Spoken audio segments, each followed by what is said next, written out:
Hey guys, Aisha here. I'm a working student and I'm also I'm also a content creator. And today is my day 2 of doing TikTok live stream. And I'm planning to do a 30-day challenge to myself of doing TikTok live streaming. And I'm going to share with you what I have learned or while doing TikTok live streaming. And honestly, the reason why I'm doing this is because I'm very introverted kind of person, very shy. But I did tell myself that I should do something about it, or at least try, so that I can improve. And I just thought that by doing TikTok live streaming, it would help me and I would learn new things. So let's go. Ito, record natin. Ay, news mo! First flower yan! First flower ko yan na na-receive. Second day ko pa lang nagla-live. Bro! Naka-record to. I-upload ko to sa YouTube ko, sa vlog ko, tsaka dito sa TikTok.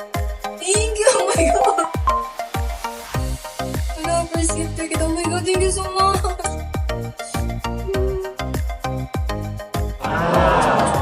First gift! Oh my God, first... Totoo! Oh my God, thank you so much, thank you so much. Thank you po! Thank you talaga, oh my God, oh my God. Naka-record to, ipapost ko to sa vlog ko, tsaka dito. First flower yun, first flower. Oh my gosh. Thank you, Jay. Thank you, thank you. First flower ko kasi yun, guys. Gusto ko ng first batch eh. Gusto ko ma-experience yung first batch yung challenge na dito. Kasi nga, alam mo, sa iba kasi, parang pag introvert ka, pag shy type person ka, yung ganitong pagla-live. Sa totoo lang guys, struggle siya. Kaya ako, ang bago ko mag-live, I have to prepare myself emotionally and mentally. Kasi nga hindi ko talaga personality yung ganito nakikita. Alam nyo guys, sa school, pag sa school ako and even in my previous work, ako yung tao na parang, ano lang, nakaupo lang ako doon sa gilid. Mayain nga kasi ako, hindi ako yung tipo makikipag-puso. Ano lang sa gilid?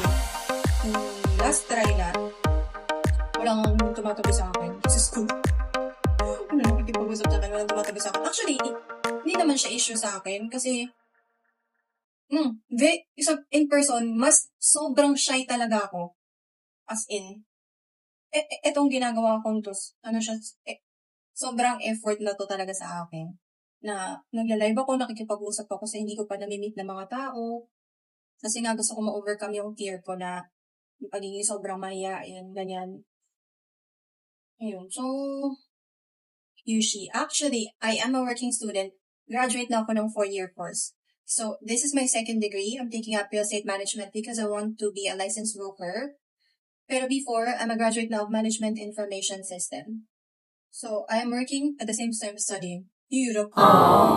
Tapos, nagko-content pa ako. Oh, no! My God. The struggle is real. Ganun talaga kapag may pangarap ka. At saka guys, alam niyo ngayon, parang hindi sapat yung isa lang yung trabaho. Para mang-survive ka sa mundo ngayon, you need to have at least 2 trabaho. Imagine that. Yung kahit graduate ka na ng isang course or kahit hirap ka na, kailangan pa maghanap na isa pang racket. Ako may work na ako, naghahanap ako ng online freelance job para lang, alam mo yun, makasave ako kasi may pinag-iipunan ako.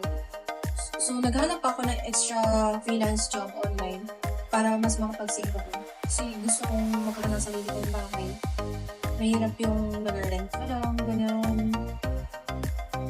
May house naman yung parents ko, pero may iba pa rin kapag sarili mo, diba?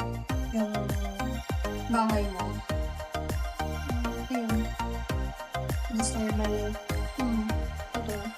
So, tsaka guys, after ng COVID, yung inflation, di pa rin ko napansin nyo to No, I'm single po. Yung inflation, yung 1,000 pesos mo before, ngayon, ilang peraso na lang yung mabibili. Ayos mo, no po, I'm single po. Diba? Pag nag-grocery ka, nandiyan 1,000 pesos, yung 1,000 mo, ano na lang mabibili nun? Like before, pag nag-grocery ka, you have like 1,000 is, kahit pa paano, diba? Okay na. Pero ngayon, diba? Nagugulat ka.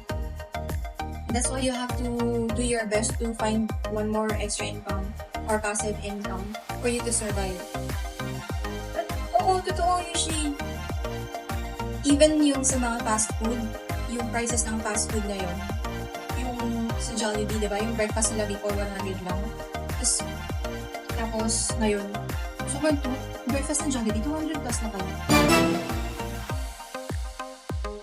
Ngayon, ano pong summer kasi ngayong Pasko, magniningning ang Pilipinas. Sige po, wait lang po.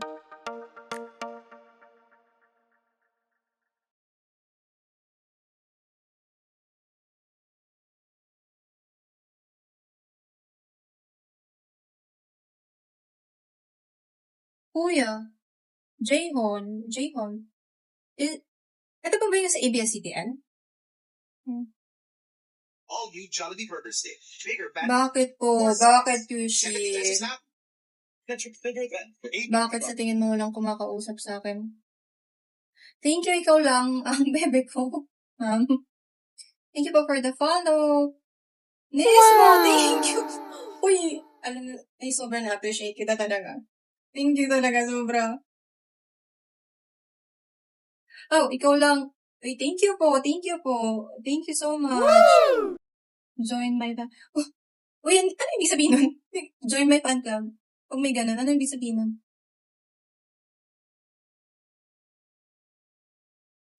Join.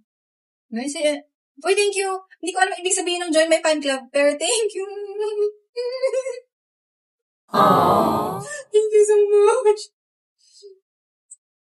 Oh, ganun pala yun. Thank you, Nismo, thank you. Salamat po. Masungit ko, tignan. Siguro. Hindi ko alam ba't ganun mo. Mabait naman ako. Pero siguro yung... Wait lang po, wait lang kasi may nag-request sa ng song. Wait lang po. Alam, grabe naman siya. Ang dami naman yan. Ikaw lahat ng first sunugay.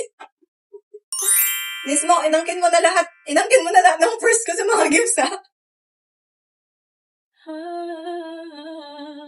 Oh, thank you.